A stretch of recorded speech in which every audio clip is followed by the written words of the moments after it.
Comienza la carrera por la Casa de Nariño. Los candidatos están en el radar. Seguimos hablando con los candidatos a la presidencia en el radar. Hoy invitamos al candidato presidencial Roy Barreras, ex senador de la República. Candidato Roy Barreras, bienvenido y gracias por estar con nosotros. Muchas gracias, Ricardo, y felicitaciones a Blue.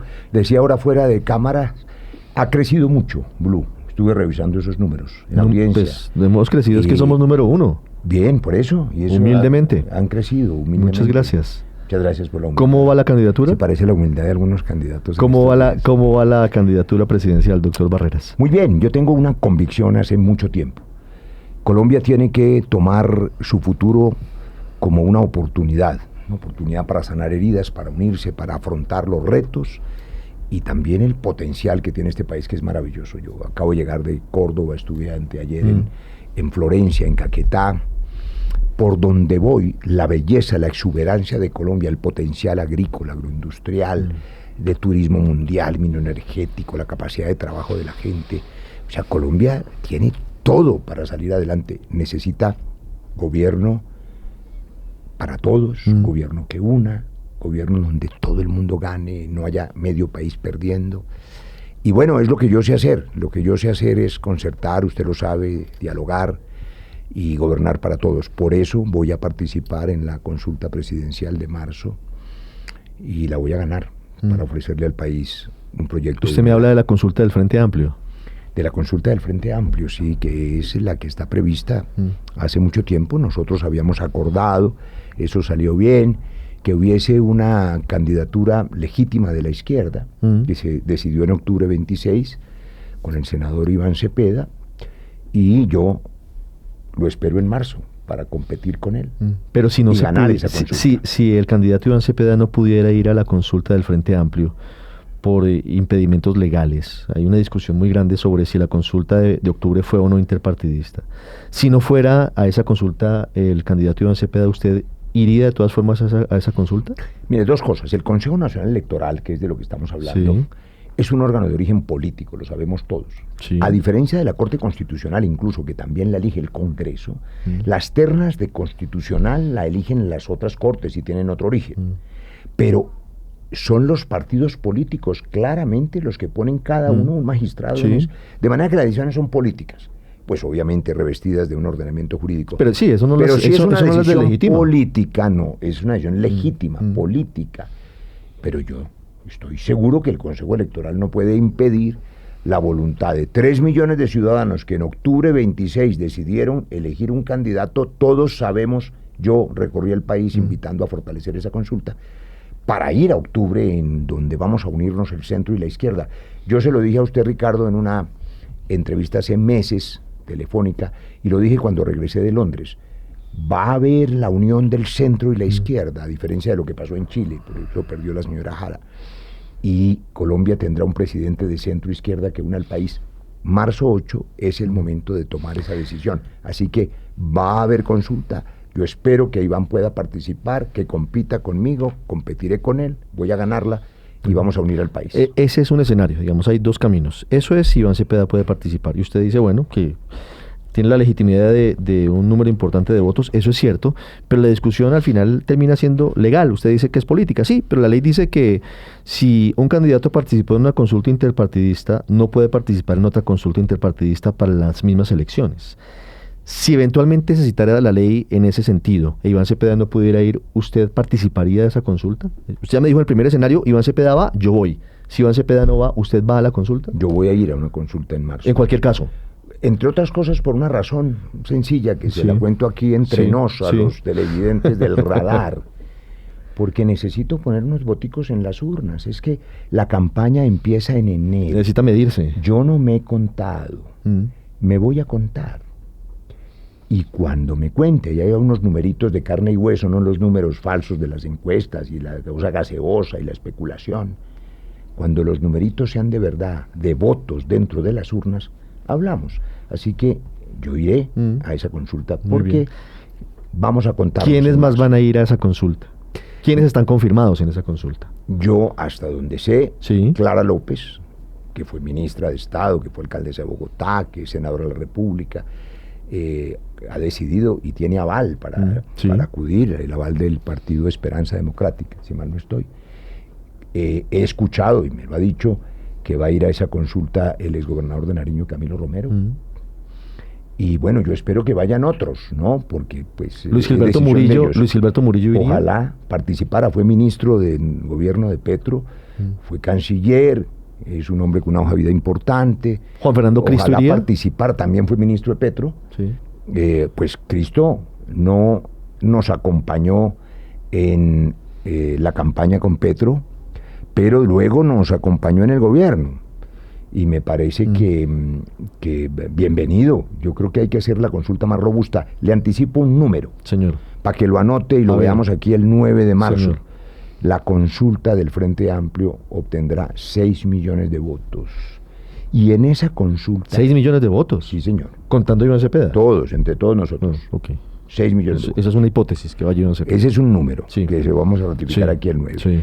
Y ese día se van a elegir 35 o más senadores progresistas. ¿Cómo? Habrá un número de senadores elegidos en el pacto. Habrá otro número de senadores elegidos en la lista nuestra, de la coalición de nuestra fuerza con unitarios del Frente Amplio, unitario. Y habrá un número de senadores verdes progresistas que quieren el cambio, que el país avance, que no retroceda a épocas oscurantistas, donde, como ocurrió en Chile, inclusive se atrevieron a proponer quitarle el voto a las mujeres y mandarlas a la cocina y obligarlas a parir, porque eso es lo que está proponiendo la derecha aquí y allá. Ese número de senadores progresistas verdes hará parte de una gran bancada progresista. ¿Está muy optimista que va a avanzar. No, yo soy realista, yo sé ganar elecciones, usted sabe. Estoy tomando nota acá de los números. Tome nota, 6 millones de votos sacará la consulta del Frente Amplio y elegiremos ese día entre las distintas listas progresistas 35 senadores. Con ese escenario político, ¿usted impulsaría una asamblea constituyente si es elegido presidente de la República? Lo he dicho en todas partes.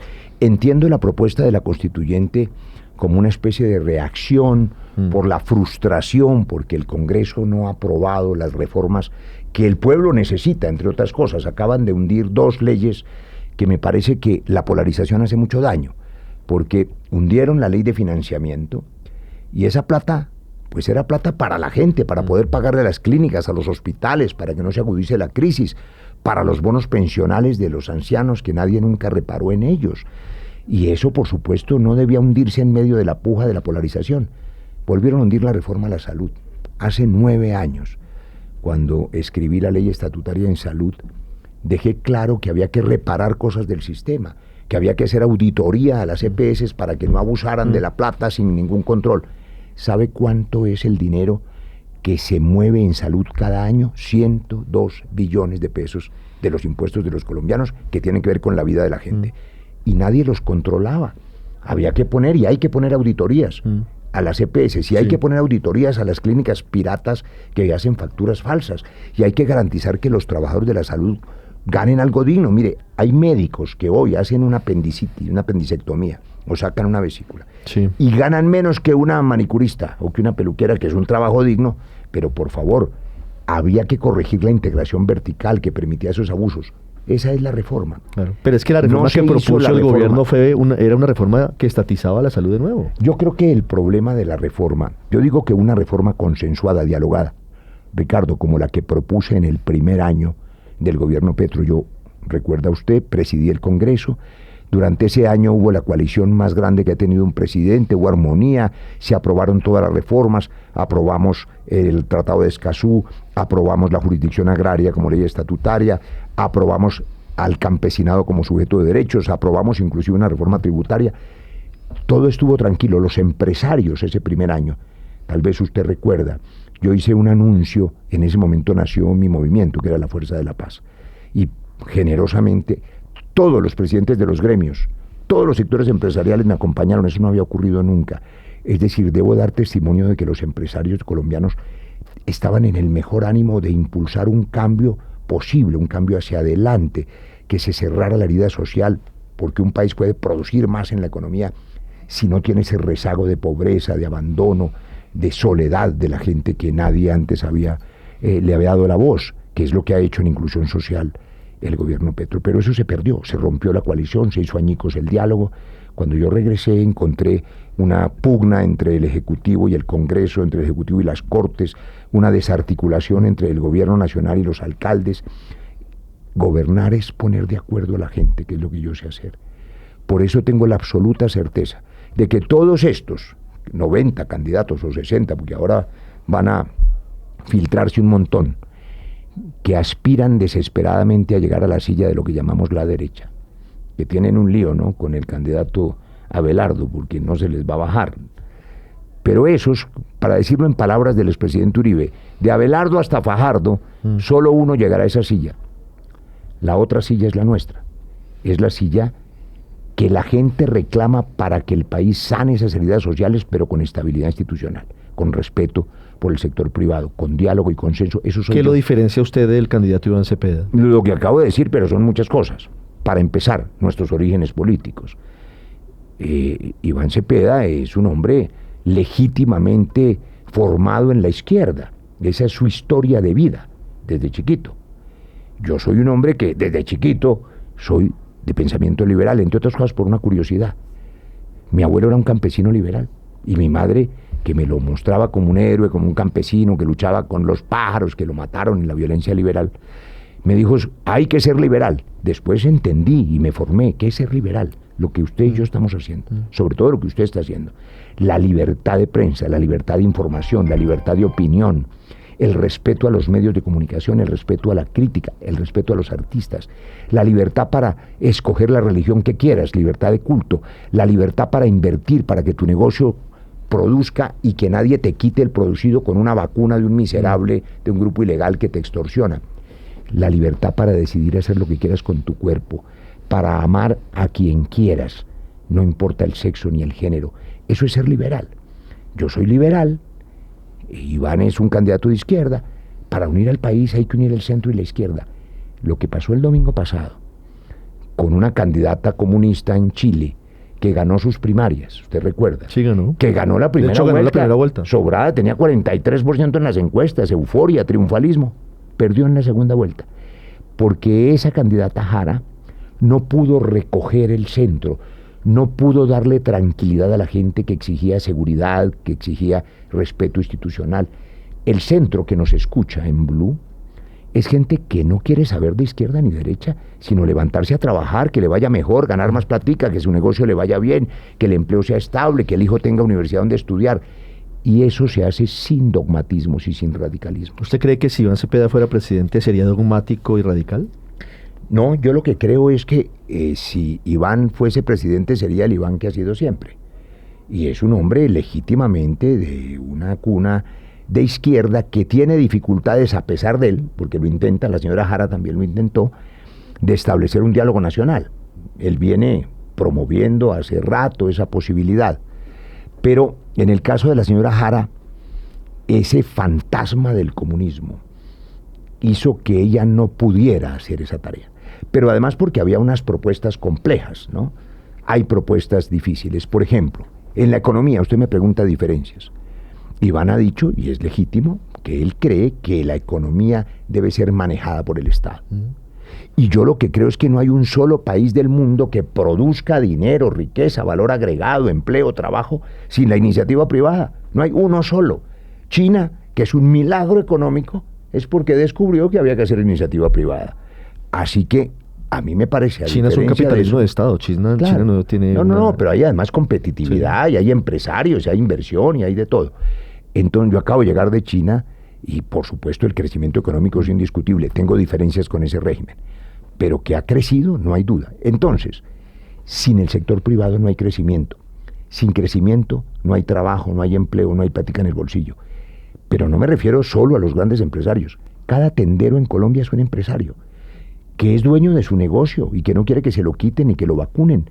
Por eso ese tendero, como todos los colombianos, exige seguridad, que estos bandidos no lo extorsionen, que no hagan lo que les dé la gana, sino que el Estado garantice la propiedad privada. Ese es un énfasis muy importante.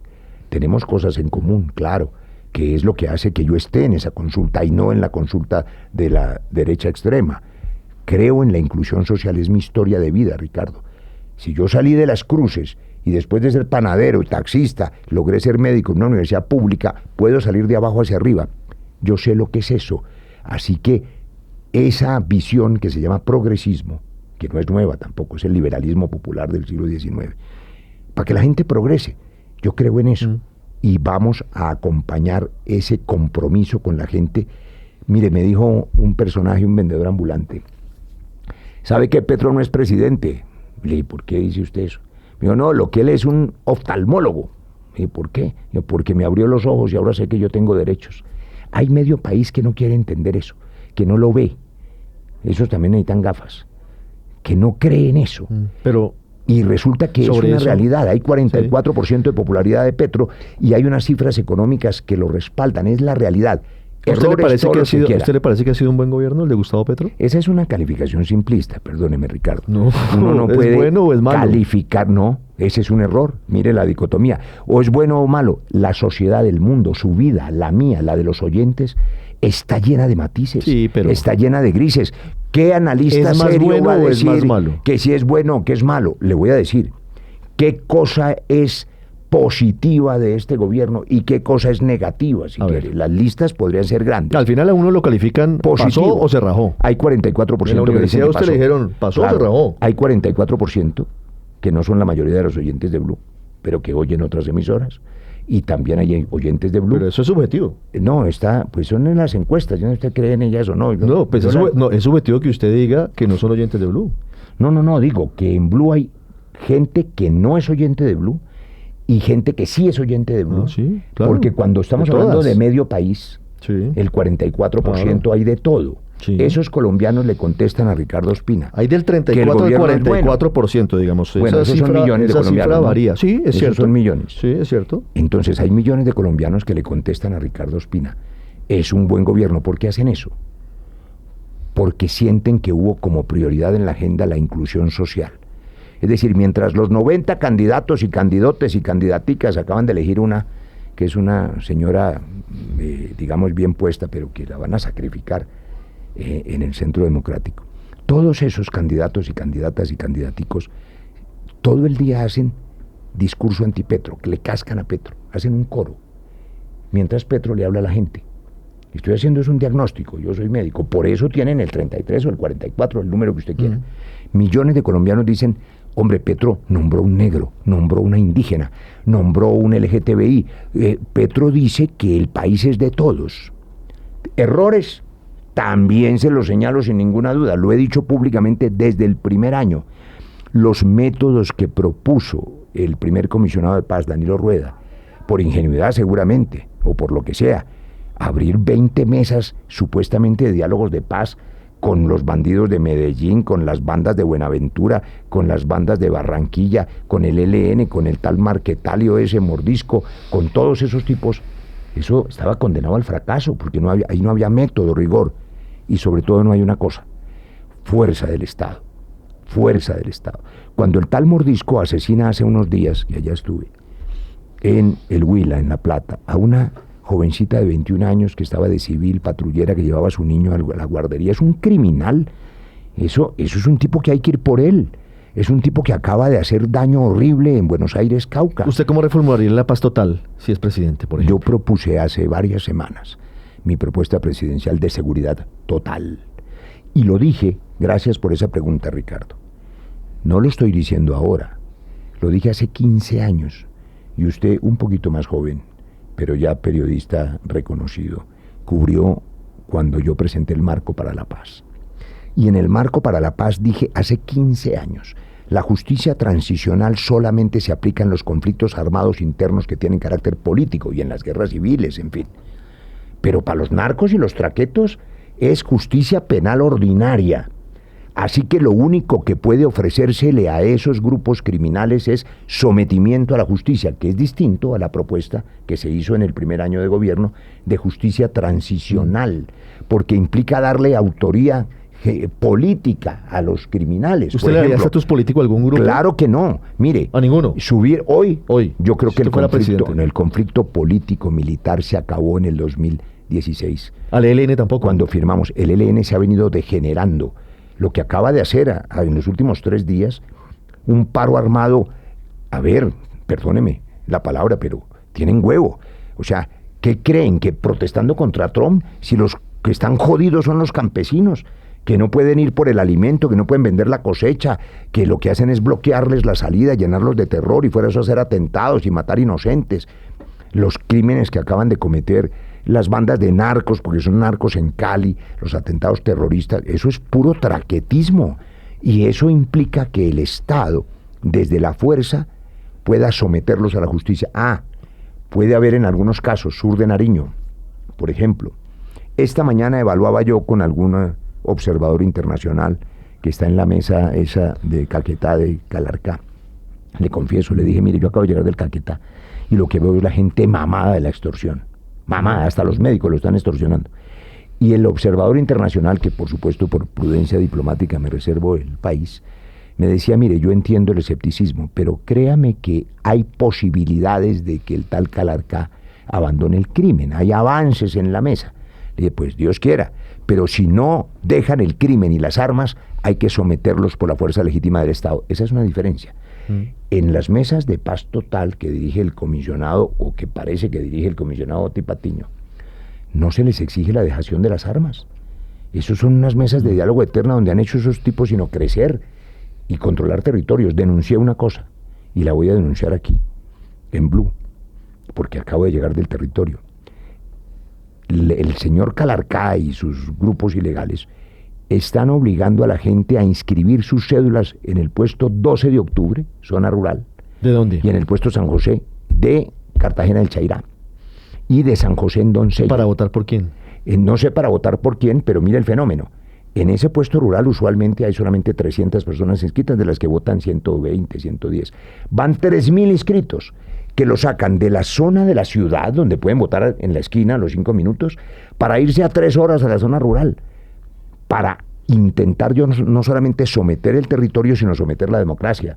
Es decir, si los grupos criminales, y también en el sur de Urabá y en los Montes de María, los otros bandidos que son los del Golfo, van a creer que aprovechando la laxitud o la ingenuidad de la paz total, van a incidir en las próximas elecciones, yo le pido al registrador nacional y a las autoridades electorales que anulen esas inscripciones que se llaman transhumancia ilegal, y que de ser necesario inclusive lo hagan al revés, trasladen esos puestos electorales a las ciudades capitales, donde los ciudadanos puedan ejercer libremente su derecho y no con un fusil en la nuca. No, pues es muy grave la denuncia. Eso está pasando. El constreñimiento electoral latente y creciente para las próximas elecciones de Congreso y presidenciales. Pero le estoy haciendo además una solicitud oficial al señor registrador y a la autoridad electoral.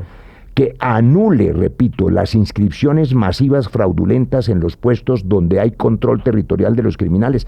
Así ese control territorial sea acordado por cuenta de las mesas de paz total. ¿Usted sospecha por quién presionarían esos grupos para votar? No tengo idea, porque imagínense, en los territorios hay un montón de candidatos a las cámaras, al Senado, inclusive a las circunscripciones que nosotros creamos de paz y que en algunas zonas han sido tomadas por grupos o por personas afines a ese traquetismo. Es decir, les conviene todo aquello que los deje seguir creciendo y traqueteando, y que no los toquen, y que no haya la clara decisión en el próximo gobierno de la fuerza pública de ir por ellos.